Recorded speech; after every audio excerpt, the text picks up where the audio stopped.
saja kami silahkan untuk waktu dan tempat kepada Ibu Angelina Yusridar untuk menyampaikan materinya untuk sharing dan berbagi pengalamannya untuk kita semua. Waktu eh, penyampaian materi kami sediakan selama lebih kurang 20 menit. Kepada Ibu Angelina kami silakan.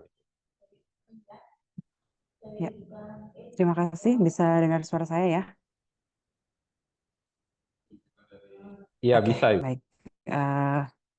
Oke, presentasinya juga udah di-share. Terima kasih. Selamat siang. On time sekali ya. Eh, jadi hari ini di dalam siang ini kita akan membahas terutama dalam best practice yang dilakukan oleh ASB Indonesia and the Philippines. Sekilas sebelum terlalu jauh, mungkin bagi Bapak Ibu, teman-teman semua di sini yang mengenal ASB Indonesia and the Philippines, eh, saya akan sedikit memberikan gambaran tentang siapakah ASB. Jadi ASB Indonesia and the Philippines berkantor di Jogja, pusatnya ada di Jerman, dan organisasi kami fokus pada pemberdayaan masyarakat, terutama untuk menciptakan ketangguhan masyarakat dalam menghadapi bencana. Dan kami inklusivitas atau uh, social inclusion untuk memastikan bahwa kelompok-kelompok yang paling rentan dan kelompok marginal juga berada di center di dalam organisasi kami. Jadi dalam siang ini best practice yang kami akan bagi kepada teman-teman semua berfokus pada bagaimana menggunakan mandat inklusi yang merupakan salah satu pendekatan utama ASB Indonesia and the Philippines dalam mengimplementasikan program yang akan ada hubungannya dengan data dan juga gender yang apa ini menjadi mungkin slide. Jadi ini slide-nya yang lambat atau oke, sorry. Oke, jadi di dalam diagram ini inilah yang kita sebut dengan mandat inclusion ya atau mandat inklusi, di mana ada 5 poin penting yang di ASB Indonesia kami temukan dalam berbagai komitmen-komitmen global maupun komitmen nasional, yaitu data pilah dengan mengidentifikasi berdasarkan gender, usia, disabilitas, yang nantinya akan membantu kebutuhan-kebutuhan yang berbeda dan kapasitas yang berbeda dari kelompok-kelompok beresiko tinggi. Juga ada aksesibilitas, partisipasi yang bermakna, pemberdayaan, dan juga hak-hak dari kelompok-kelompok rentan tersebut. Jadi ini mandat inklusi ini bukan dibuat tetapi disamerikan oleh ASB Indonesia dikarenakan banyaknya praktek-praktek social inclusion yang hanya menjadi sekedar jargon dalam implementasi social project. Dalam hal ini juga salah satunya dalam manajemen penanggulangan bencana. Tetapi oleh karena itu, ASB Indonesia kemudian menginisiasi mandat inklusi berdasarkan komitmen dari peraturan internasional dan nasional untuk memastikan bagaimana manajemen bencana menjalankan inklusi dan menempatkan kelompok yang berada di situasi rentan atau kelompok beresiko tinggi berada di center of implementation. Nah, sesuai dengan topik kita hari ini, maka fokus kita hari ini adalah pada data terpilah atau disaggregate data. Data terpilah sendiri di ASB Indonesia kami mendefinisikan sebagai informasi terukur yang dikumpulkan dari berbagai sumber dan atau menggunakan berbagai langkah, variabel, atau individu yang kemudian dijabarkan menjadi komponen-komponen data spesifik untuk mengungkapkan kecenderungan, pola, atau wawasan yang mendasari, misalkan berdasarkan jenis kelamin, usia, dan juga disabilitasnya, status disabilitasnya. Terkhusus dengan disabilitas, nanti kita juga akan singgung sedikit bagaimana ASB Indonesia mendefinisikan disabilitas, sehingga tidak hanya sekedar melihat disabilitas fisik dari seseorang. Nah, dalam konteks penanggulangan bencana, data terpilah berdasarkan jenis kelamin, usia, dan disabilitas tersebut digunakan untuk membantu mengidentifikasi kelompok-kelompok masyarakat terutama yang terpapar pada bencana, sehingga kita akan bisa mengetahui resiko-resiko yang berbeda, dampak-dampak yang berbeda dari kondisi latar belakang mereka. Nah, data yang berdasarkan data pilah tersebut dapat ditambahkan juga dengan data lokasi, kapasitas mereka, kebutuhan yang berbeda, sehingga nanti dalam kajian resiko itu menjadi lebih spesifik dan pada akhirnya akan membantu kita memberikan kapasitas yang sesuai dengan kebutuhannya. Nah, 5 mandat inklusi ini yang teman-teman bisa lihat ini sebenarnya sangat berkaitan satu sama lain ya. Sebagai contoh untuk memastikan partisipasi aktif dari penyandang disabilitas atau kelompok beresiko tinggi lainnya seperti perempuan, anak-anak, lansia, eh, penyediaan aksesibilitas baik fisik maupun non fisik itu juga diperlukan. Jadi untuk memastikan partisipasi tentu harus ada aksesibilitasnya dulu. Begitu juga untuk penyediaan akses yang tepat, maka diperlukan data yang tepat pula gitu. Misalnya siapa saja yang berpartisipasi, kapasitas apa dan kesulitannya apa. Nah, aksesibilitas itu juga terkait dengan menjamin perlindungan martabat seseorang baik karena adanya perbedaan gender, usia dan disabilitas status disabilitasnya. Ketersediaan aksesibilitas dan adanya ruang partisipasi akan meningkatkan kapasitas baik itu perempuan, penyandang disabilitas, dan kelompok beresiko tinggi lainnya. Itulah kenapa mandat inklusi ini nggak bisa hanya dicomot satu saja, tetapi merupakan interlink 5 mandat. Dan pada hari ini fokus kita pada data terpilah. Nah, salah satu yang menjadi fokus ASB juga, mungkin bisa next slide, adalah dengan memastikan sebenarnya siapa saja sih kelompok disabilitas di masyarakat kita gitu. Seringkali kita hanya melihat bahwa kelompok disabilitas itu hanya berdasarkan disabilitas fisik saja atau seseorang yang dia benar-benar tidak bisa melakukan mobilitas contohnya. Nah, di ASB kita mengikuti yang disebut dengan Washington Group Questions. Jadi ini adalah kriteria-kriteria pertanyaan ketika kita melakukan data collection di lapangan.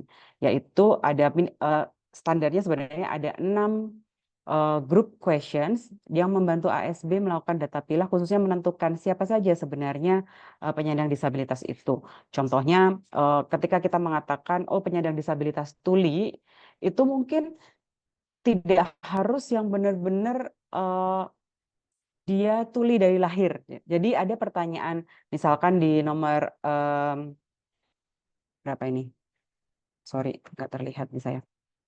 Do you have difficulty hearing even if using hearing aid? Nah, itu sebenarnya untuk memastikan sejauh mana juga level dari penyandang disabilitas dalam mengalami disabilitasnya.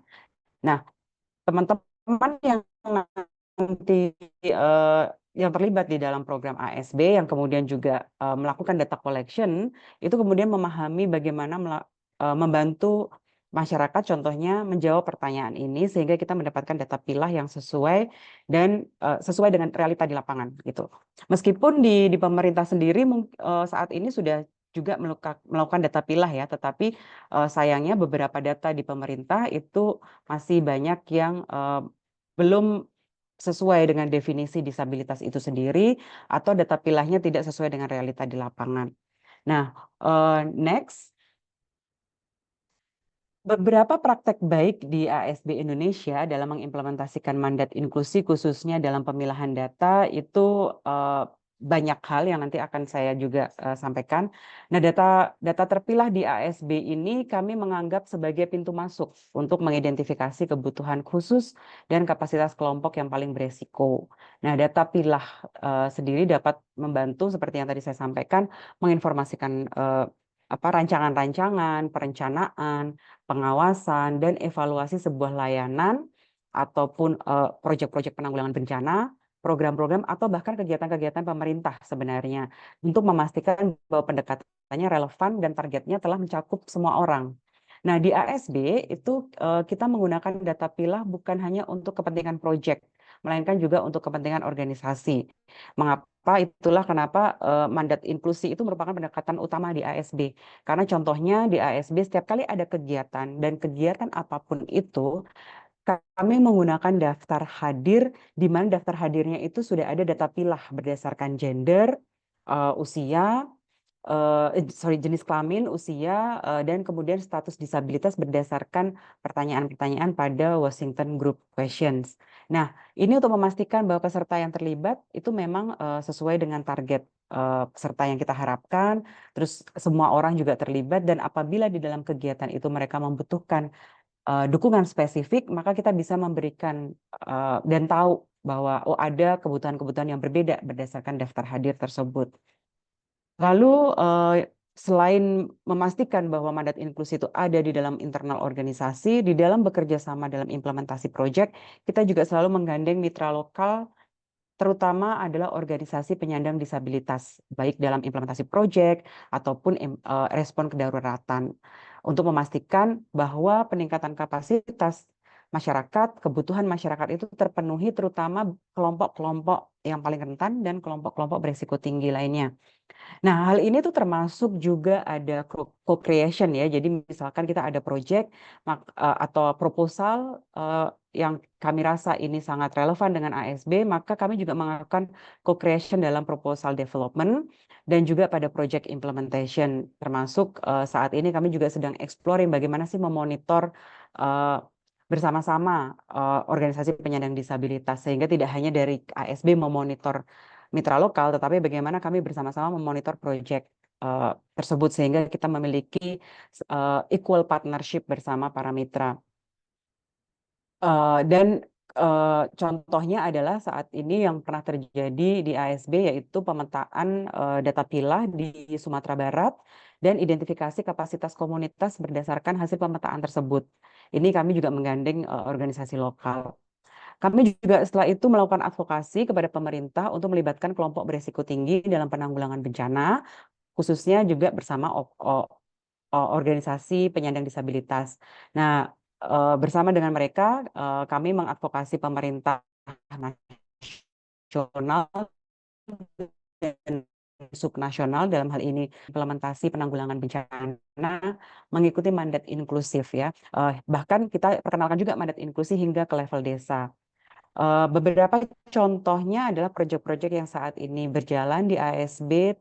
Ada, kalau teman-teman buka websitenya ASB, itu ada proyek Seger Waras, sebelumnya juga ada proyek Pionir, dan beberapa proyek lainnya yang juga fokus pada advokasi. Nah, beberapa hasil yang menurut kami cukup menarik adalah contohnya itu di proyek Pionir, kalau tidak salah itu di Magelang. Salah satu organisasi dan mitra kami yaitu Vidakama, organisasi penyandang disabilitas yang waktu itu kami support dan merupakan dampingan ASB hingga saat ini, masih meneruskan proses advokasi di tingkat desa, yaitu pembentukan peraturan desa untuk disabilitas, dan itu berhasil dikeluarkan perdesnya tahun 2023. Padahal di dalam proyek pionirnya sudah selesai sebelum itu. Jadi meskipun proyek selesai, Vidakama tetap melakukan proses advokasi ke level desa dan pada akhirnya perdesnya berhasil diterbitkan. Selain itu juga Vidakama melakukan proses peningkatan kapasitas bagi komunitas disabilitas di Magelang melalui aktivitas-aktivitas mereka. Kemudian yang terakhir adalah berbagai pengetahuan kepada organisasi lain untuk mempromosikan mandat inklusi dalam kebencanaan. Nah, salah satunya adalah yang sedang saya lakukan ini adalah kami berbagi pengetahuan kepada teman-teman semua bagaimana melakukan mandat inklusi di dalam kebencanaan, dan bagaimana dalam hal ini, dalam konteks hari ini adalah bagaimana akhirnya data pilah membantu kami memahami kapasitas yang berbeda dan kebutuhan yang berbeda di dalam implementasi proyek di masyarakat. Next.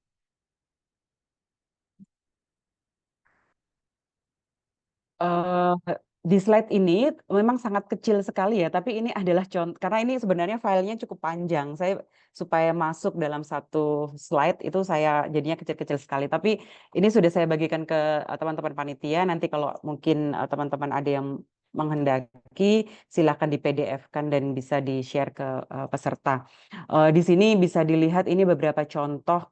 Yang paling atas itu adalah data pilah yang kami lakukan per aktivitas ya. Jadi ini contohnya saya ambil dari kegiatan respon bencana. Jadi teman-teman di ASB, terutama di tim emergency response, mereka juga punya file tersendiri datanya per pilah, dan ini kalau memang sangat kecil sekali, saya sendiri juga sampai kesulitan.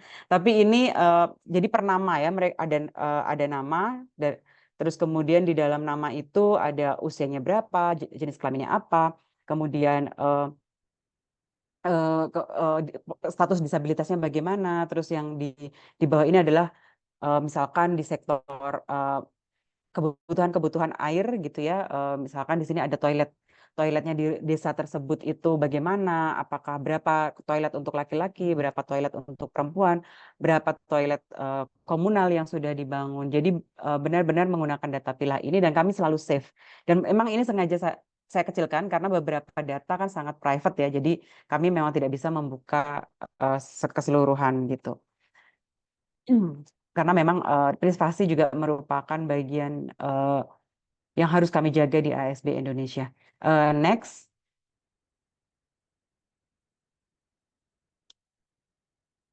Nah, beberapa dampak dari penggunaan data pilah dan memastikan mandat inklusi itu terimplementasi dalam program adalah kami sudah mengidentifikasi beberapa contohnya adalah di tingkat individu dan di tingkat institusi. Jadi kalau lebih banyak dampak yang terjadi adalah kapasitas yang meningkat dari penyandang disabilitas ataupun kelompok berisiko tinggi lainnya, terutama dalam pemenuhan hak mereka. Contohnya bagaimana mereka yang awalnya tidak pede menjadi pede untuk bersuara di rapat-rapat desa contohnya, atau rapat-rapat bahkan di tingkat nasional. Terus kemudian mereka yang tidak memahami isu penanggulangan bencana, akhirnya mereka memahami dan akhirnya mereka terlibat dalam segala bentuk perencanaan dan implementasi di tingkat desa. Bahkan salah satu quote atau testimoni yang bisa saya sampaikan di sini adalah dari seorang bapak di TTS. Beliau juga berasal dari organisasi penyandang disabilitas di TTS itu Timur Tengah Selatan di Provinsi NTT, ketika mengikuti lokakarya inklusi dalam kesiapsiagaan bencana dan penanganan kedaruratan bencana di Indonesia tahun kemarin 2023. Beliau mengatakan bahwa mengikuti kegiatan-kegiatan yang berbasis pada mandat inklusi dan data pilah itu membuat mereka bukan lagi aksesoris yang selama ini oleh pemerintah ataupun oleh suara, atau mereka bersuara tapi kemudian suaranya tidak bisa menentukan pengambilan keputusan. Dan quote ini menurut kami menjadi sangat powerful karena membuktikan bahwa ketika data yang diambil tidak hanya menjadi sekedar data, tapi data itu membantu kami menentukan aktivitas dan implementasi proyek untuk meningkatkan kapasitas mereka, sehingga mereka tidak hanya sekedar aksesoris datang duduk mendengarkan, tapi mereka juga memberikan masukan kepada program-program yang terlibat, di mana mereka terlibat. Sedangkan kalau di level institusi itu lebih pada kemudian setelah mereka aware dengan adanya inklusivitas, bagaimana menggunakan data pilah dan bagaimana mengincludekan kelompok-kelompok beresiko di dalam institusional, contohnya misal PKK, kemudian tim-tim PRB di tingkat desa, adanya rencana aksi jangka panjang yang disusun oleh tingkat desa, bahkan di beberapa proyek kami, contohnya di Sumatera Barat ataupun di mungkin nanti kalau ada teman-teman dari ASB yang bergabung di sini bisa menambahkan juga dari provinsi lain, itu adalah penglibatan kelompok disabilitas dan kelompok berisiko tinggi lainnya, dan itu sudah ada rencana aksinya. Itu salah satu dampak di tingkat masyarakat yang kami identifikasi, termasuk di dalamnya adalah pengembangan modul juga untuk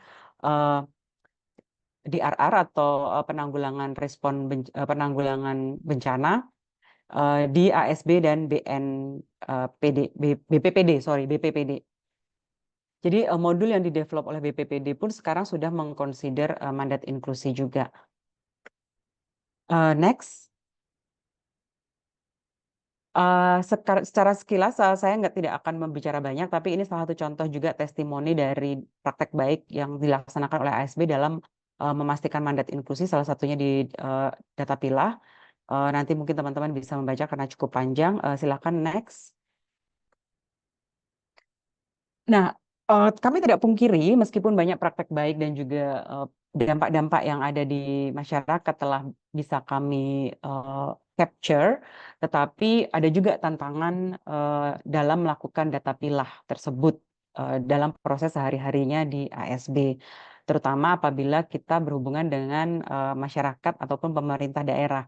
Jadi beberapa tantangannya antara lain ada di ketersediaan dan keterjangkauan data. Jadi di ketersediaan dan keterjangkauan data itu seringkali terbatasnya data. Banyak sekali pemerintah, terutama di pemerintah daerah, ternyata datanya pun nggak valid gitu. Bahkan ketika kita hanya sekedar bertanya berapa total populasi di desa, kabupaten, kecamatan, itu datanya tidak benar-benar valid. Apalagi yang sampai terpilah gitu. Mereka mungkin bahkan hanya melihat contohnya dalam disabilitas hanya melihat disabilitas secara fisik, sehingga banyak penyandang disabilitas yang sebenarnya masuk kategori disabilitas tidak diinkludkan dalam data pilah mereka, sehingga data pilah menjadi sangat rendah juga gitu.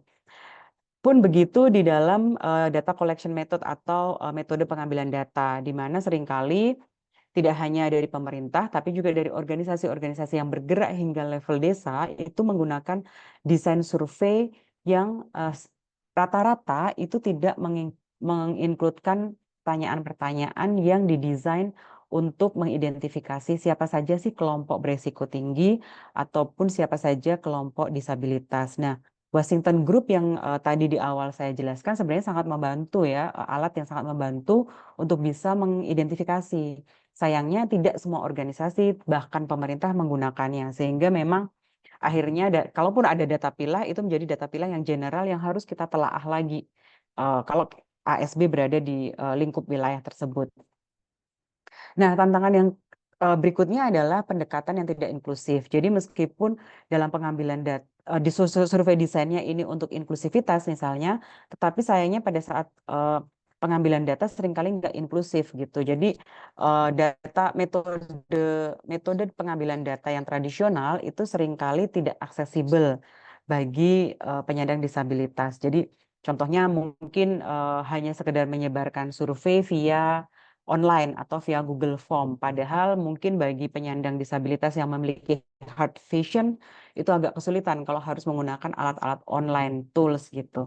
Jadi seringkali metode-metode pengambilan data atau dalam tanda kutip sensus oleh organisasi itu sangat tidak ramah terhadap penyandang disabilitas ataupun perempuan dengan pendidikan yang lebih rendah ya. Jadi seringkali menggunakan terminologi yang agak susah sehingga perempuan-perempuan atau kelompok-kelompok berisiko tinggi lainnya yang tidak teredukasi menjadi agak kesulitan memahami apa maksud pertanyaan dalam survei tersebut. Terakhir adalah di bagian kualitas data itu sendiri, di mana seringkali definisinya nggak konsisten. Siapa sih yang disebut penyandang disabilitas? Kalaupun mau lebih rinci, kadang ada juga siapa sih yang dimaksud dengan kelompok miskin dan lain sebagainya. Definisi itu tidak konsisten sehingga menyebabkan data pilahnya itu beragam dan kita susah sekali ketika harus mengintegrasikan jadi satu.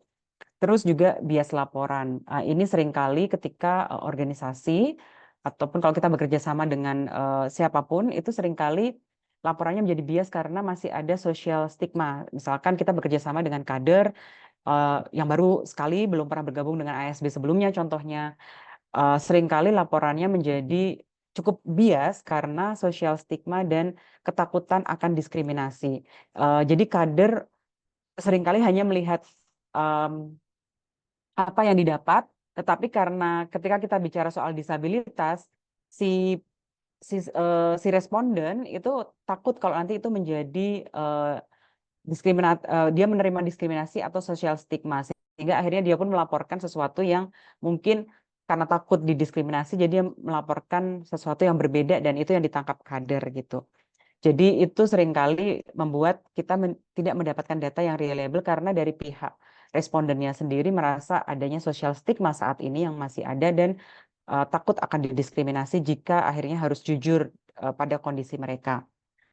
Terakhir adalah rendahnya akurasi dan validasi data, di mana memastikan akurasi dan kepastian data, validasi data itu cukup menjadi sangat menantang, karena terutama dalam konteks-konteks emergensi ya.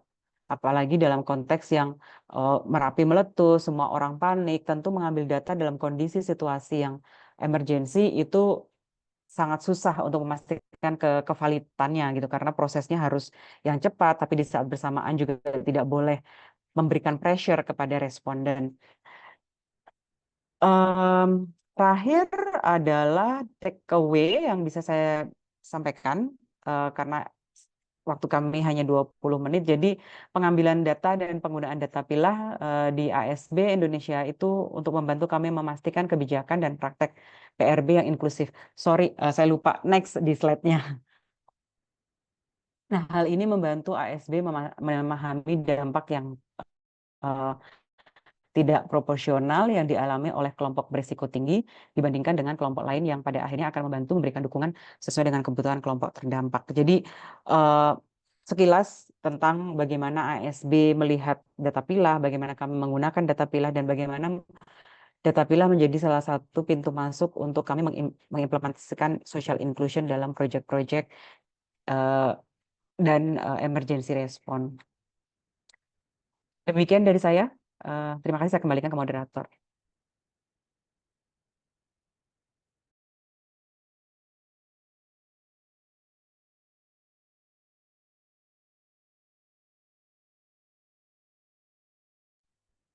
Ya, eh, baik. Terima kasih Bu Angelina. Saya eh, takjub ya, sangat menarik informasi yang disampaikan dan memudahkan kita semua tentu saja untuk memahami eh, fungsi dari data itu sendiri ya, untuk bisa kita memahami kerentanan gender terhadap dampak bencana dan juga perubahan iklim. Saya yakin teman-teman ini sudah banyak yang ingin bertanya, tapi kita tahan dulu. Kita lanjutkan ke Ibu Rini Saraswati. Beliau juga saat ini aktif sebagai project manager dan juga peneliti yang berpengalaman ya dalam Saraswati Global. Kepada Bu Rini, waktu dan tempat kita silahkan untuk waktu penyampaian materi sekitar 20 menit. Terima kasih. Terima kasih banyak. Mungkin saya ingin memperkenalkan diri kembali karena kebetulan saya mewakili Saraswati gitu ya. Saraswati sendiri mungkin belum beberapa mungkin belum terlalu familiar dengan apa Saraswati, tapi kami lumayan cukup lama bergerak dalam bidang pembangunan. Jadi kami adalah perusahaan konsultan butik gitu ya, yang memang fokus kami adalah mempromosikan kepemimpinan dalam berinovasi dan juga memperbaiki pendekatan untuk mengatasi tantangan pembangunan utama, misalnya mengenai isu-isu yang terkait gender, kemudian kesetaraan, keberagaman, inklusi sosial, dan perubahan iklim, serta juga konservasi. Kami banyak bekerja sama dengan berbagai pihak, terutama terkait mengenai masalah data terpilih yang tadi disampaikan oleh Mbak Enji sebelumnya ya. Di ASB itu juga sama, jadi memang nantinya fokus kami yang akan kami sampaikan adalah bagaimana apa yang menjadi tantangan ketika melakukan pendataan di lapangan, karena kami tahun lalu tuh sempat kerjasama dengan UN Global Pulse Lab. Jadi Saraswati itu kita kolaborasi dengan berbagai penyandang disabilitas Indonesia dan juga beberapa lembaga terkait pemerintah yang kita undang untuk bisa menyampaikan. Jadi memang nanti yang akan saya sampaikan lebih kepada tantangan data apa yang ada dan memang apa namanya lesson learn-nya apa. Mungkin ini akan menambahkan sedikit dari apa yang disampaikan Mbak Enji di awal tadi ya. Gitu. Mungkin boleh di-share presentasinya atau saya langsung ngomong aja.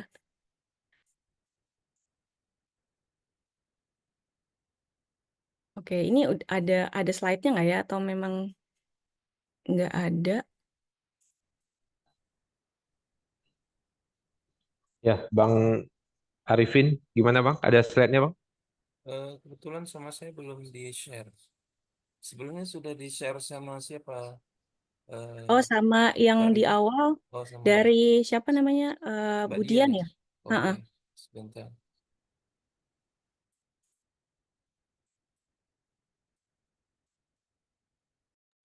Kalau Ya, langsung di share Bu Dian screen mungkin. bisa, Kak? Sebentar ya.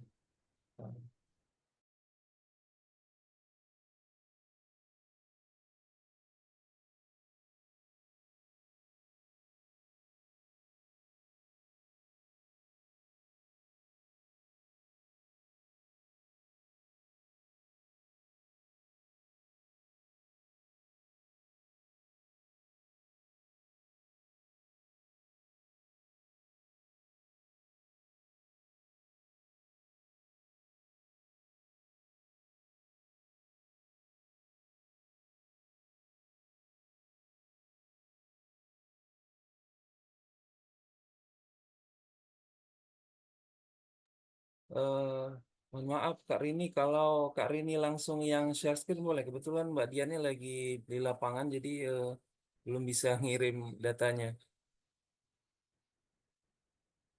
Termute suaranya Kak Rini. Sebentar. Oke.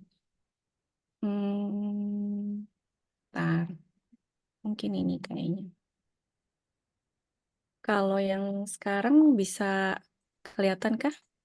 Kelihatan, tapi Hah? masih belum di slide ini sih, di chat GPT kalau nggak salah ini.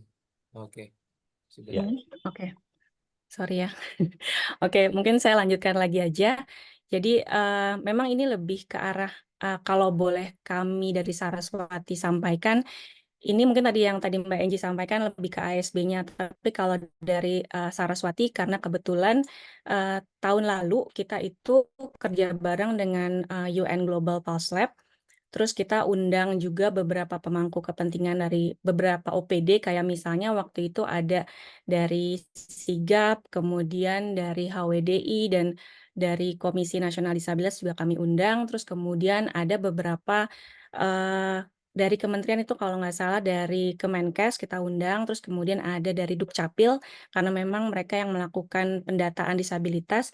Dan juga yang satu lagi itu dari BPS, karena memang mereka melakukan pendataan. Nah, jadi di sini apa yang yang kami sampaikan itu lebih kepada bagaimana sih data ini bisa permasalahan apa yang ada, terus kemudian data apa yang memang sudah ada sebenarnya di berbagai masih seperti itu.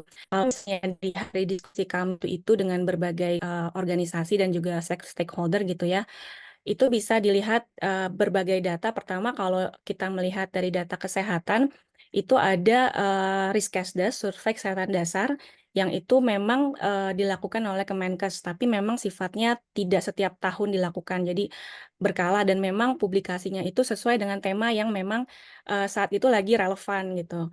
Nah, kemudian ada dasar pendidikan atau Dapodik gitu. Pada waktu itu yang dilakukan tentang data-data disabilitas memang sangat terbatas. Jadi memang fokusnya itu hanya data-data yang sifatnya yang didata yang ada di SLB misalnya gitu. Itu pun nggak semuanya terdata. Misalnya untuk mereka yang di beberapa provinsi atau kabupaten yang mereka yang memiliki identitas tapi tidak didaftarkan di sekolah khusus, mungkin juga belum terdata. So, kemudian ada DTKS, Data Kesehatan Kesejahteraan Sosial, ini diidentifikasi, ini yang digunakan untuk identifikasi bantuan sosial, dan juga yang kemarin kita sempat diskusi cukup lama dengan Bappenas adalah Reksosek, bagaimana mereka nantinya akan, mereka lagi buat prototipe kalau nggak salah. Jadi Reksosek ini atau registrasi sosial ekonomi ini nanti akan ada data atau dari organisasi penyandang disabilitas yang juga nanti akan diikut sertakan seperti itu. Dan kalau dari data sektoral itu, data yang ada saat ini adalah data kelompok desa yang berfokus pada disabilitas yang memang sudah dilakukan di berbagai daerah seperti itu. Dan ini nanti mungkin ke depan di slide berikutnya saya akan sampaikan beberapa teman-teman dari misalnya Sumatera Barat yang sudah melakukan mengembangkan aplikasi terkait data disabilitas. Lalu kemudian ini kita juga sempat menanyakan ke para peserta di diskusi kita waktu itu ya dengan UN Global Pulse Lab adalah mengenai apakah data alternatif lain atau data non disabilitas yang bisa digunakan untuk meningkatkan kualitas dan kemanfaatan data disabilitas tersebut.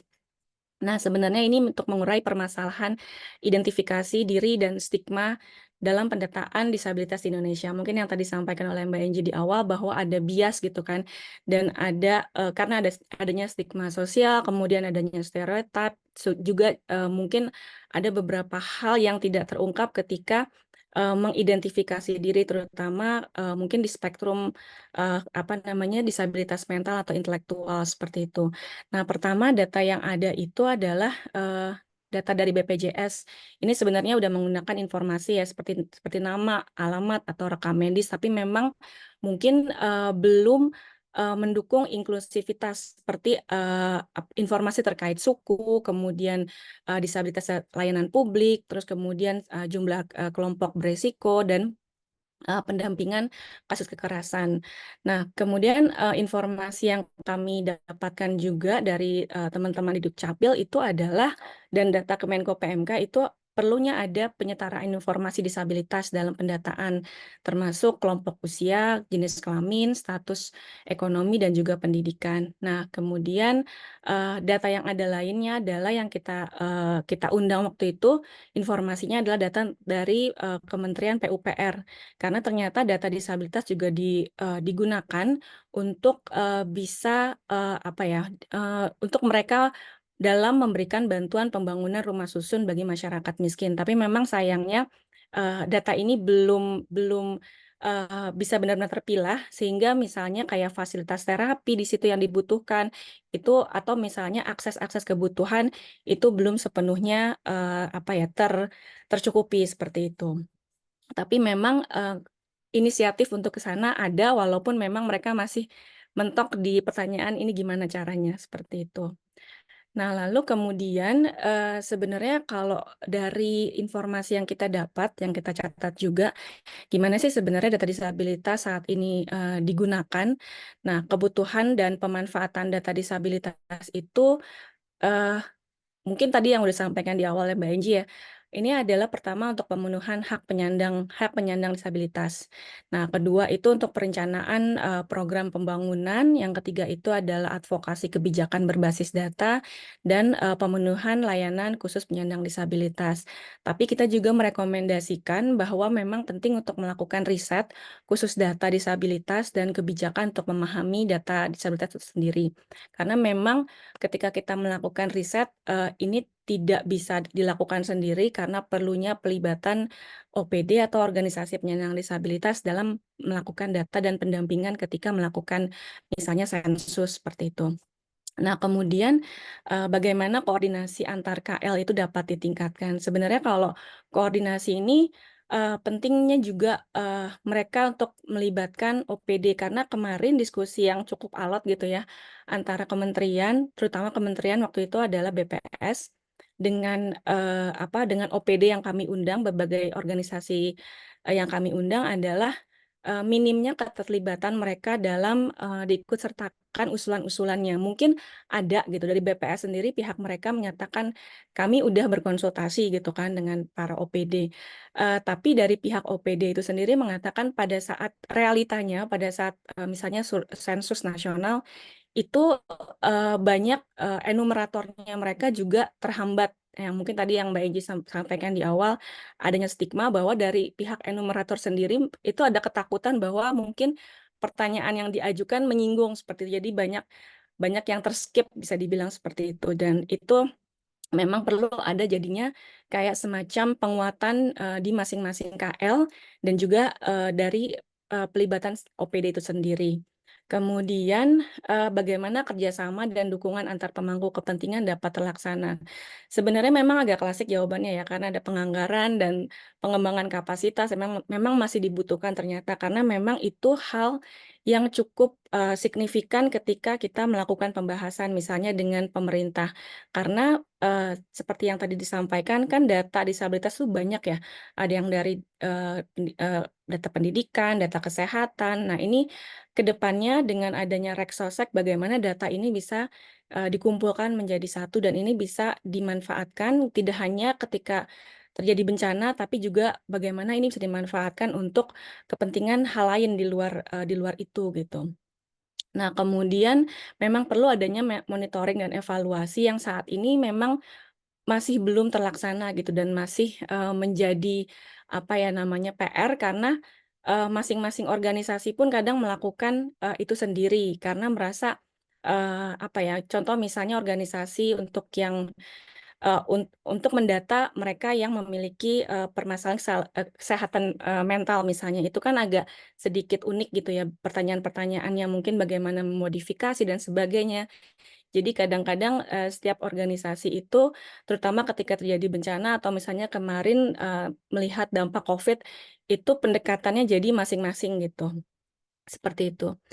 Lalu kemudian pertanyaan kita selanjutnya ke mereka adalah kalau begitu sebenarnya apa sih implikasinya gitu kan ketika adanya ketidakkonsistenan definisi disabilitas, karena misalnya yang enumeratornya BPS itu punya definisi berbeda, atau misalnya enumeratornya, Kemenkes punya definisi berbeda, atau masing-masing OPD juga memiliki atau menggunakan definisi yang lain gitu. Nah itu berimplikasi apa gitu kan.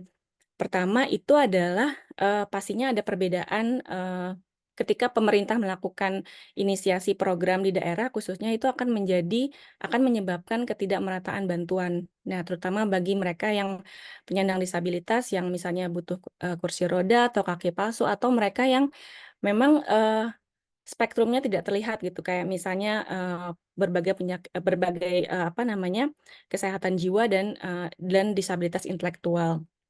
Kemudian, definisi disabilitas yang masih belum sama atau konsisten, sehingga ya tadi itu program inisiatifnya nggak tepat sasaran, metode yang terpilah ini belum terlaksana, dan standarisasi memang perlu diterapkan dalam, ragam disabilitas. Nah, kita juga berusaha menanyakan sebenarnya metode pendataan disabilitas tuh yang ideal itu yang gimana sih gitu kan. Nah, dari diskusi kami dengan berbagai OPD yang sudah melakukan survei, kemudian juga dengan BPS, dan juga Dukcapil pada waktu itu. Jadi ada rekomendasi sebenarnya, memang untuk pengadaan penilaian itu harusnya dilakukan sejak usia 4 tahun. Jadi deteksi disabilitasnya itu sejak usia 4 tahun. Jadi penting bagi, database itu untuk memiliki formulir standar, agar saat mengidentifikasi itu ada contoh yang dapat, di-refer gitu ya, diacu gitu ya.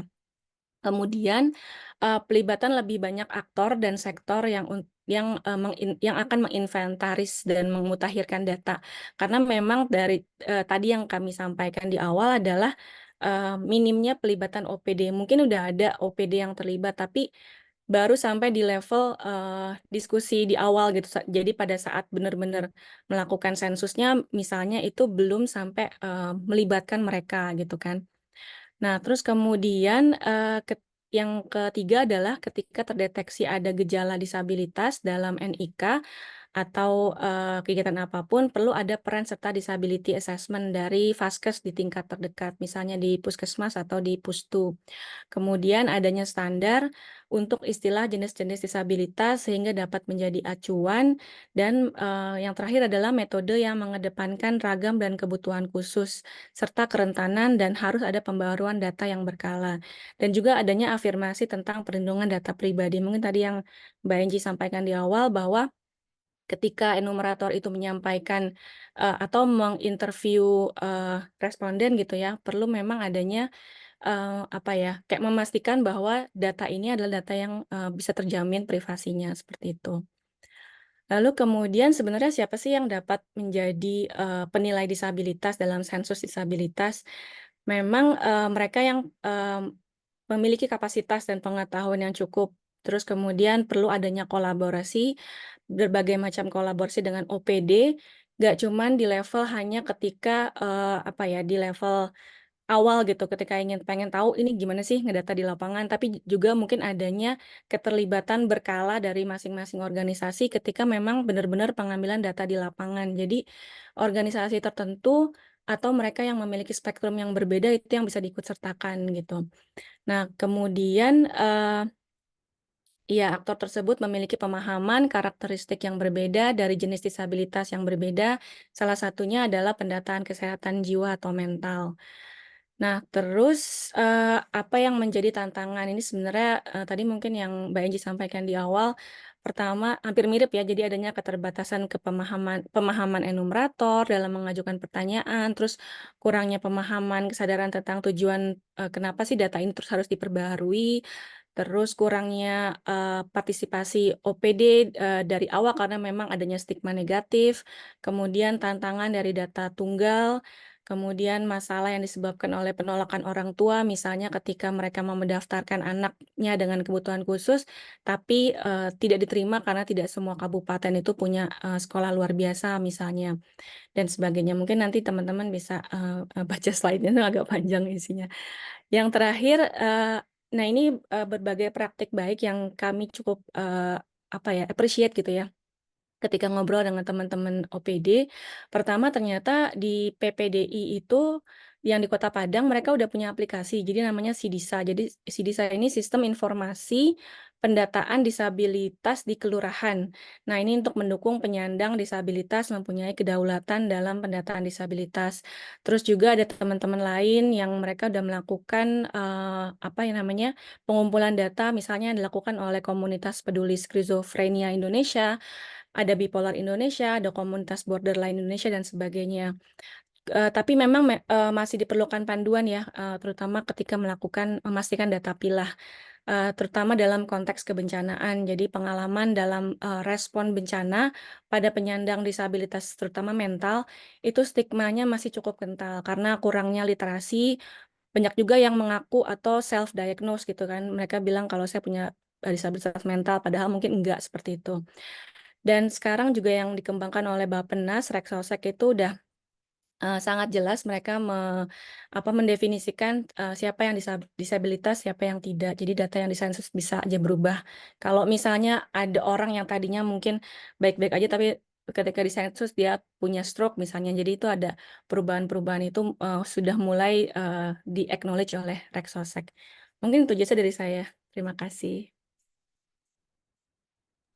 Ya, baik.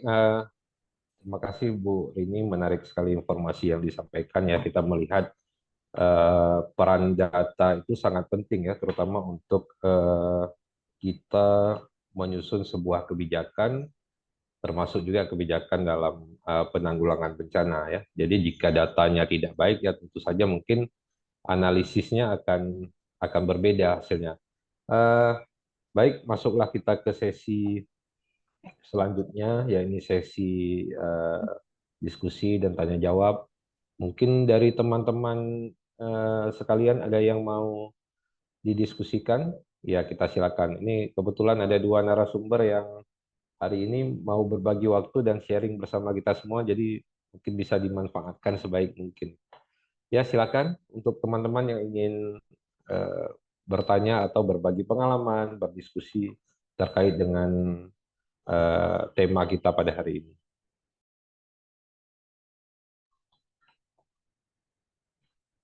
Silakan, ada yang mau bertanya atau berdiskusi? Atau mungkin nih dari saya dulu nih Mbak Enji atau Mbak ini ya. Ya kita kan ketahui bahwa Indonesia ini memang terkait dengan data ini sumbernya banyak sekali ya. Dan juga banyak kita lihat banyak anomali. Belum lagi kita bicara terkait dengan integrasi data antar instansi ataupun antar organisasi yang mengumpulkan data ya. Mungkin bisa di-sharing ke kita bagaimana sih strategi yang selama ini dipakai baik oleh ASB mungkin ataupun dari Saraswati untuk menyikapi nih keterbatasan data atau data-data yang mungkin kita anggap kurang valid atau bias, sehingga kita bisa menentukan sebuah kebijakan dan meminimalisir lah apa namanya ketimpangan-ketimpangan data yang mungkin terjadi. Mungkin ada pengalaman nih dari Mbak Enji ataupun Mbak Rini. Siapa dulu? Gimana Mbak? Mau Iya. siapa dulu? Baik, Oke. boleh. Pokoknya Boleh. yang wanita dulu lah Bu. Ya, ladies first ya. Oke, mungkin saya bisa memulainya kalau di ASB seperti yang kami sampaikan bahwa mandat inklusi dalam ASB itu adalah satu kesatuan. Di dalamnya tidak hanya data pilah, tetapi juga ada pemberdayaan, peningkatan kapasitas. Jadi ketika kami bekerja sama dengan penyandang disabilitas contohnya, atau kita bekerja dengan tingkat masyarakat, kami juga melakukan peningkatan kapasitas. Artinya ketika ada pengambilan data di tingkat masyarakat atau ketika organisasi penyandang disabilitas terlibat dalam pengambilan data, tentu sudah dilakukan peningkatan kapasitas dulu. Tools apa yang mau dipakai, apa saja definisi di dalam data pilah yang kami perlukan, dan informasi-informasi lainnya, termasuk bagaimana kami juga melakukan peningkatan kapasitas di tingkat masyarakat. Jadi salah satu contoh praktek baik juga yang bisa kami bagikan adalah kami punya materi tentang etika berinteraksi kepada penyandang disabilitas gitu. Jadi itu pun kami bagikan kepada masyarakat luas, kepada pemerintah, kepada mitra-mitra ASB, termasuk internal ASB juga, untuk bagaimana sih kita bisa berinteraksi sosial dengan penyandang disabilitas, tapi tetap masih beretika. Karena seringkali karena ketidakpahaman kita malah justru membuat sulit kan. Nah, termasuk dalam interaksi itu pun kita tingkatkan kapasitas masyarakat, dan itu yang menyampaikan juga di berbagai proyek adalah penyandang disabilitasnya sendiri.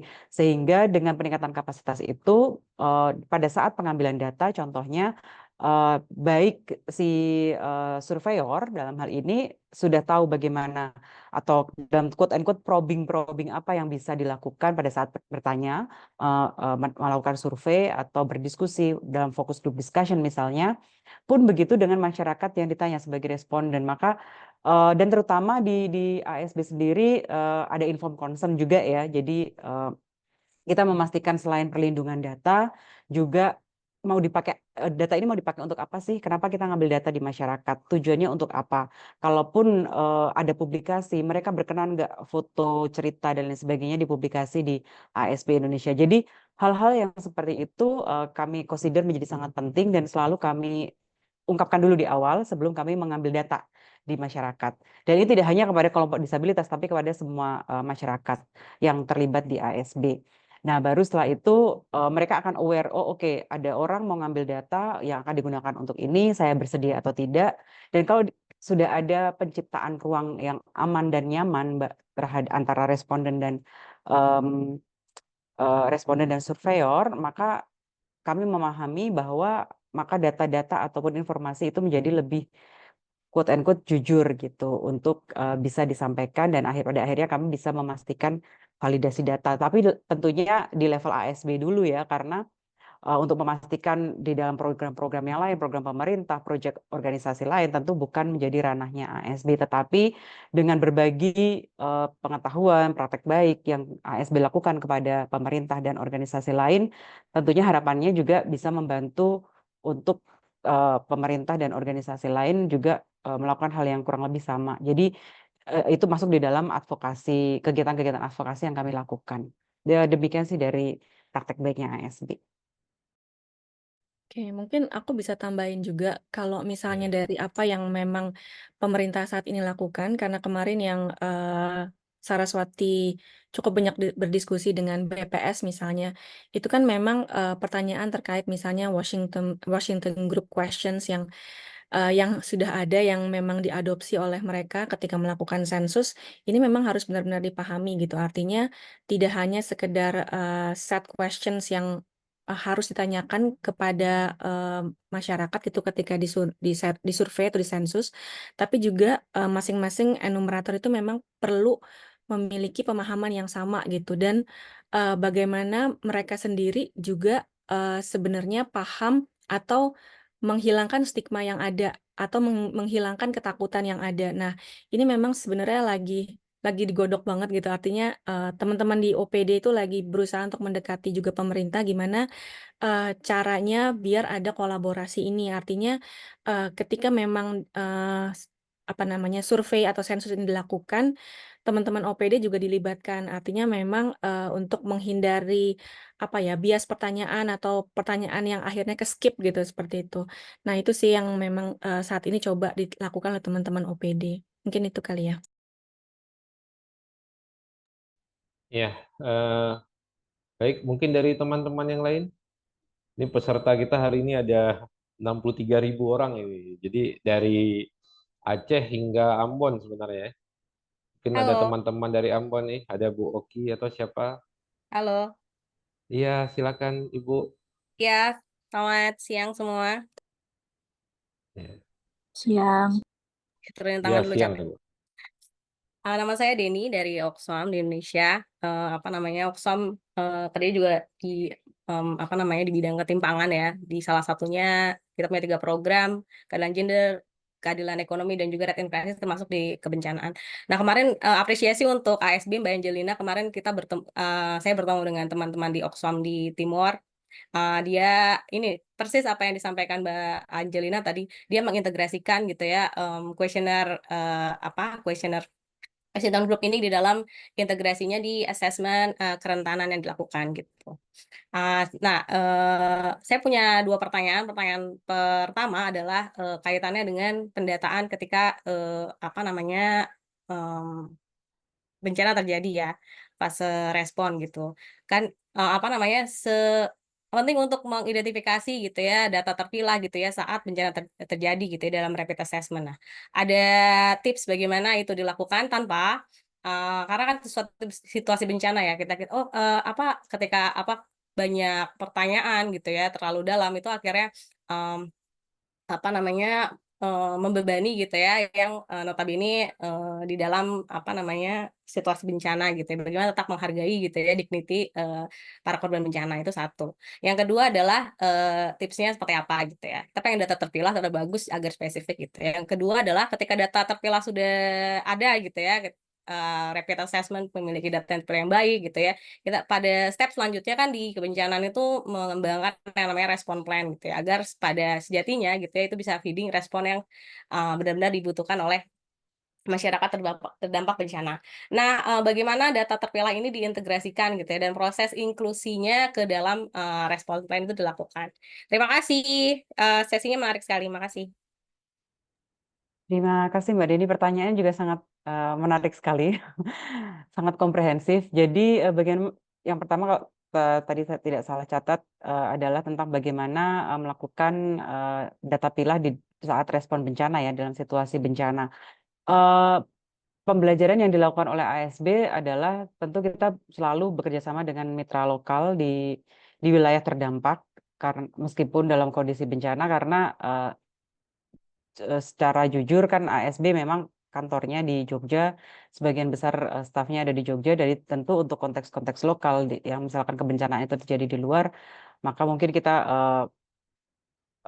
tidak memiliki informasi yang menyeluruh terhadap situasi yang terjadi sehingga bergabung dengan atau bekerjasama dengan mitra lokal itu menjadi kunci ASB Indonesia. Bagaimana melakukan pendataannya ketika proses bencana itu dilakukan, bagaimana data pilah. Saat ini ASB sendiri itu sejak dulu sebenarnya kita selalu mengeksplor berbagai tools ya, bagaimana bisa melakukan rapid assessment, data yang cepat dan sudah terpilah dengan berbagai metode di saat situasi bencana. Nah, di saat ini kita sedang melakukan piloting juga, ada proyek namanya HDNES itu di mana ada tools yang bisa dilakukan untuk mengidentifikasi kelompok-kelompok beresiko tinggi di situasi bencana yang ini memang masih sangat pilot karena itu memang alat tools yang baru yang bisa membantu secara cepat melakukan identifikasi data pilah yang kami lakukan. Nah, di sebelum-sebelumnya karena sebisa mungkin kan kita proses yang kalau tadi nggak salah Mbak Deni tanyakan adalah pada saat bencana terjadi ya, pada saat respon bencana. Tetapi di berbagai program ASB itu kita juga melakukannya melalui pre kita sudah melakukan data pilah itu juga pada saat posisi sebelum bencana terjadi di proyek-proyek yang ASB lakukan. Jadi di proyek-proyek di mana bencana belum terjadi, kita sudah melakukan pembekalan penanggulangan bencana sehingga data pilah sudah mulai dilakukan di situ. Tapi juga kita melakukan respons bencana juga di wilayah-wilayah yang mungkin kita nggak ada. Nah di situ mau nggak mau kita mengidentifikasi dulu lokal partnernya, terus kemudian kita kapasitasi bagaimana melakukan pengambilan data. Ya memang menjadi tidak sangat ini ya, karena kita juga harus melihat situasi kebencanaan itu sendiri. Kalau memang pada saat bencananya cukup besar, tidak memungkinkan untuk pengambilan data, tentu banyak konteks-konteks yang harus kita pertimbangkan. Tetapi di situasi bencana yang kita bisa mengambil data, kita selalu bekerja sama dengan mitra lokal. Dan seperti yang saya sampaikan tadi, ada satu piloting project yang saat ini kita lakukan untuk bagaimana mendevelop tools yang secara cepat bisa membantu mengambil data. Pertanyaan kedua mohon maaf karena tadi cepat boleh diulang lagi Bu Deni? Iya, terima kasih Mbak. Menarik itu pilotnya yang mungkin Ya. bisa diskusi. Yang kedua adalah ketika setelah data gitu ya, biasanya kan rapid assessment ya. Kemudian kan yang selanjutnya dilakukan adalah data itu menjadi feeding gitu ya, menjadi masukan kita membuat rencana respon. Apa sih respon, ya. intervensi yang dilakukan gitu ya? Bagaimana data itu diutilize dan bagaimana aku menariknya kan udah jadi mandat gitu aspek inklusinya ketika perencanaan respon sampai implementasi itu dilakukan. Ya, jadi kita juga kita kan bekerja dengan pemerintah dan BPBD ya. Jadi semua data baik itu dalam bentuk pendataan ataupun mapping resiko dan lain sebagainya itu selalu kita libatkan juga pemerintah daerah, pemerintah desa, sehingga ketika mereka nanti menyusun, itu menggunakan data yang sudah diambil. Dan tentunya meskipun kita bekerja sama dengan mitra lokal, kita juga selalu melibatkan masyarakat atau pemerintah setempat, karena untuk memastikan bahwa pemerintah juga akan menggunakan data ini. Jadi kita tidak terpisah dari program-program pemerintah. Beberapa contoh di proyek yang sekarang ada proyek Seger Waras itu penanggulangan respon bencananya kita kapasitasi pemerintah desanya, kita support mereka dalam kajian resiko hingga kemudian penyusunan rencana kontingensi termasuk apabila dan di pengalaman-pengalaman sebelumnya ketika respon bencana terjadi dan kemudian kita punya data untuk menyusun rencana aksi atau rencana respons setelahnya itu selalu mengintegrasikan data-data tersebut dan kita tidak pernah lepas dari pemerintah daerah, pemerintah desa dan masyarakat serta organisasi penyandang disabilitas. Jadi memang kolaborasinya menjadi cukup banyak dan sebisa mungkin kita menciptakan partisipatif ya supaya memastikan meskipun proyek sudah selesai ataupun ketika emergency response itu sudah selesai dan ASB keluar dari wilayah, mereka tetap bisa menggunakan data tersebut untuk program-program mereka. Semoga itu bisa menjawab Mbak Deni. Terima kasih Mbak Angelina. Sama-sama. Izin, boleh? Iya, silakan Ibu. Saya Rani dari ASB cuma mau menambahkan Yap. yang sudah dijelaskan sama Mbak Enji terkait dengan data. Mumpung masih ngobrolin tentang data, khususnya mungkin dalam kondisi-kondisi emergency response dan mungkin saat ini memang ASB itu juga ada mendevelop namanya data proyeksi ya namanya ya data proyeksi IR khususnya terkait dengan WASH atau dan shelter gitu. Namanya data proyeksi ya. Jadi tentunya memang kami mengambil data-data itu dari data-data sekunder. Misal contohnya kejadian suatu bencana di wilayah A dan kebetulan tim IR ASB nggak bisa untuk melakukan deployment. Nah, biasanya kami membuatkan data proyeksi secara lengkap. Kami sudah ada formula yang di situ, misalnya di WASH, kira-kira berapa dengan jumlah penduduk terdampaknya, kemudian kira-kira jumlah kondisi air di mana, kemudian jumlah toleransi yang harus disediakan berapa. Nah itu kami membuatkan data proyeksinya dan selama ini cukup untuk membantu sih sebenarnya khususnya untuk teman-teman NGO lain yang yang mungkin mereka juga akan mendevelop entah proposal ataupun rencana-rencana lainnya seperti itu. Sehingga biasanya database itu kami sirkulasikan juga. Gitu. Itu sih untuk tambahannya terkait dengan data yang saat ini juga kami develop selain melakukan pendataan secara langsung secara primer gitu. Terima kasih, Mbak. Ya, makasih Mbak. Mungkin ada yang mau menambahkan? Mungkin dari Bu Rini atau dari teman-teman yang lain? Sedikit sebenarnya tadi di PowerPoint Ya, saya itu Mbak. yang file detail tabel-tabel itu sebenarnya adalah data proyeksi yang tadi disampaikan Mbak Rani dari ASB juga. Cuman memang karena datanya sangat kecil jadi memang nggak bisa terlihat. Tapi data-data proyeksi itu sangat detail sekali yang dilakukan ASB dan itu bisa membantu dalam respon kebencanaan, rencana respon bencana. Contoh detailnya ada di PowerPoint yang tadi saya sampaikan, cuman memang sangat kecil sekali.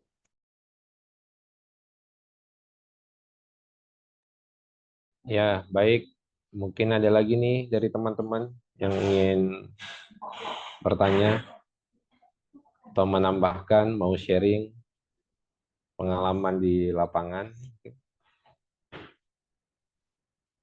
Mungkin teman-teman dari Ambon, teman-teman dari Banda Aceh, ini dari Aceh sampai Papua nih, kebetulan lengkap nih Bu, mewakili setiap provinsi ya. Ya, ini kebetulan ada pertanyaan dari apa ya?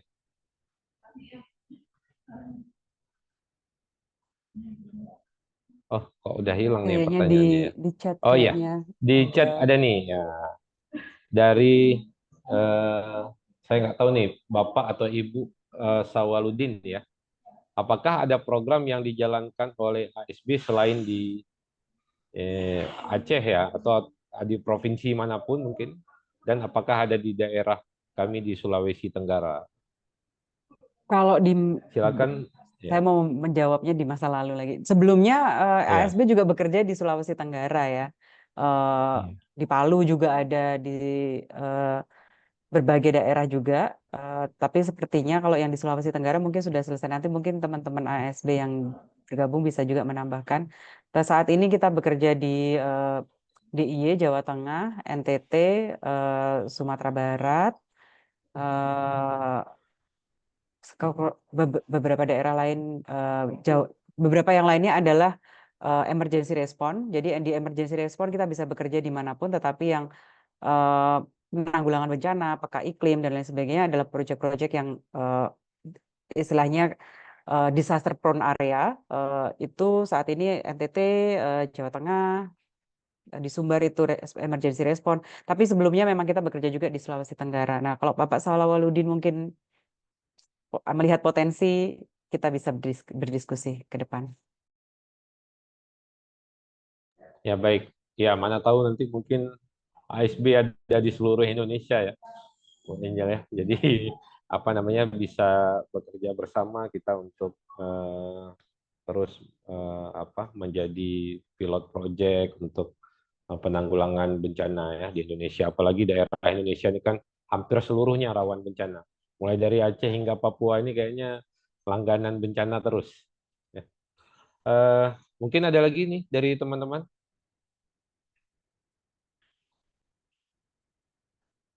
Atau Pak Sawaludin mau ditambahkan lagi Pak? Atau dari teman-teman yang lain?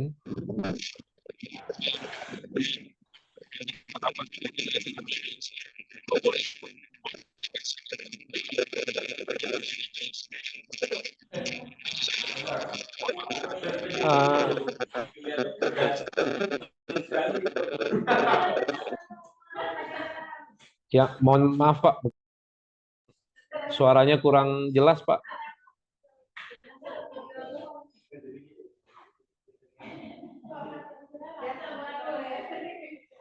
Ya, ini mungkin ada satu pertanyaan lagi dari chat dari Pak Joni. Mohon maaf, Beliau ingin bertanya. Ya. saya sebenarnya jam 13.15 harus ada meeting tempat lain. Oh, Ini ada kegiatan ya, Ibu Iya. ya. Mohon maaf, Iya. saya harus Mungkin leave dulu iya. ya. Ya, Iya, makasih iya. banyak. Boleh. Ya. Bu Rini, makasih Bu kasih. ya. Ya, mungkin nih masih ada Bu Enji, mungkin bisa menjawab satu pertanyaan lagi nih dari teman-teman. Apakah ada metode proyeksi data berdasarkan hasil riset dan apakah bisa dipakai untuk semua konteks tertentu, misalnya untuk proyeksi korban banjir, kebutuhan air dan lain sebagainya. Mungkin silakan Bu. Iya, tentu metode proyeksi data ini berdasarkan evidence base ya. Jadi kita juga menggunakan dokumen-dokumen. Jadi ada desk review juga yang dilakukan oleh teman-teman tim emergency response. Mungkin bisa kalau untuk terus kemudian apakah bisa digunakan untuk semua konteks tertentu, termasuk proyeksi jumlah korban banjir, kebutuhan air, tentu sangat bisa. Sebenarnya kalau mungkin bisa share PowerPoint-nya, meskipun kecil, nanti saya akan coba sedikit, ada beberapa data di situ. Jadi ada kebutuhan air yang, jadi sumber air di lokasi-lokasi yang sudah ada proyeksi datanya itu ada juga di dalam data-data kami. Terus kemudian sanitasi, kemudian apakah ada bagaimana kondisi evacuation centernya dan lain sebagainya yang mungkin juga sangat detail sekali. Makanya ketika saya mencoba menggabungkan semua itu jadi kecil-kecil tabelnya gitu, karena cukup banyak dan itu sudah cukup terpilah ya untuk melihat datanya. Semoga itu bisa menjawab, atau kalau memang diperlukan bisa share yang tadi.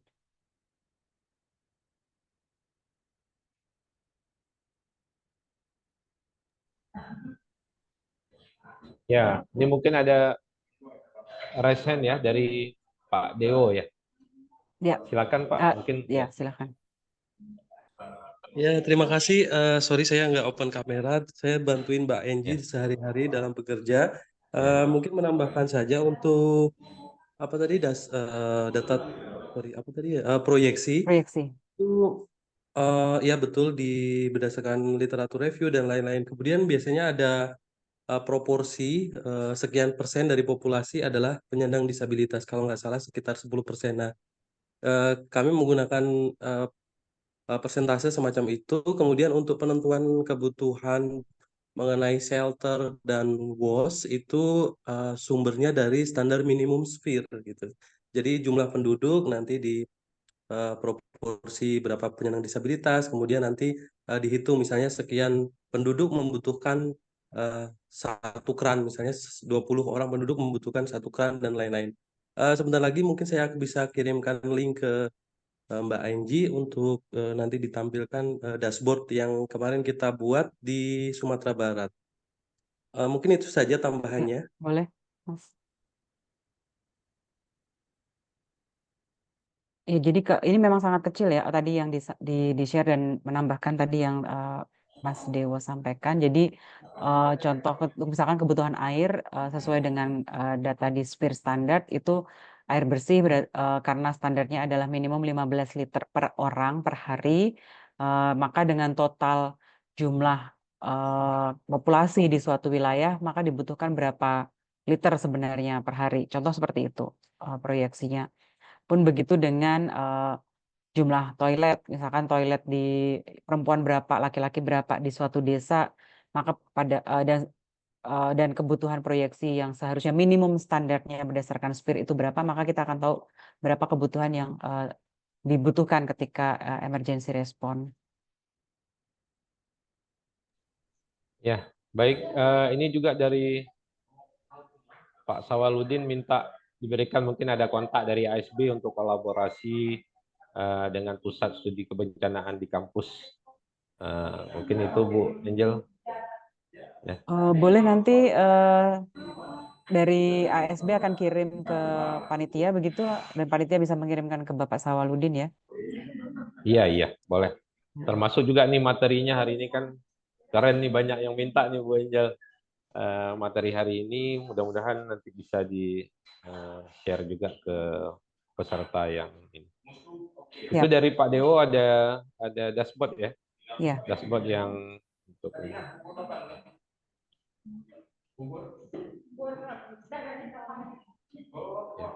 Baik, mungkin masih ada dari teman-teman sekalian?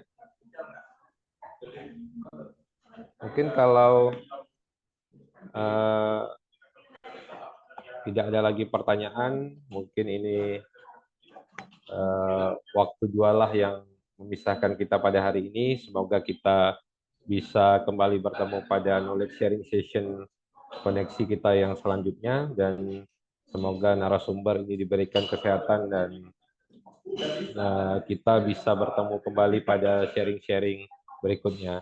Dan mohon untuk di sesi akhir kami mintakan kepada teman-teman untuk membuka kamera supaya kita bisa berfoto bersama ya untuk kenang-kenangan. Silakan Mas Arifin, mungkin bisa dipandu kawan-kawan nih mau foto bersama. Baik. Oke, kita tunggu beberapa detik untuk Bapak Ibu untuk menyalakan kameranya.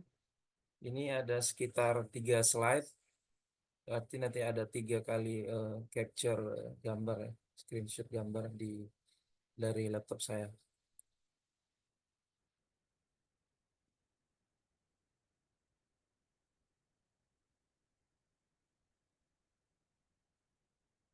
Oke, Ya, saya masih hitung ya. untuk yang pertama, 1, 2, 3. Oke, untuk slide kedua, 1, 2, 3. Dan slide terakhir, 1, 2, 3. Oke, terima kasih Bapak Ibu. Kembali ke moderator. Ya, baik. Terima kasih untuk seluruh peserta yang hadir pada webinar pada hari ini. Dan semoga kita bertemu kembali pada knowledge sharing session berikutnya. Dan kami ucapkan sekali lagi terima kasih kepada Bu Angelina Yusridar dan seluruh tim ASB Indonesia. Dan mudah-mudahan kita kembali bertemu pada diskusi-diskusi selanjutnya. Sekian, mungkin terima kasih. Assalamualaikum warahmatullahi wabarakatuh. Ya, izin live Bu Angel. Ya.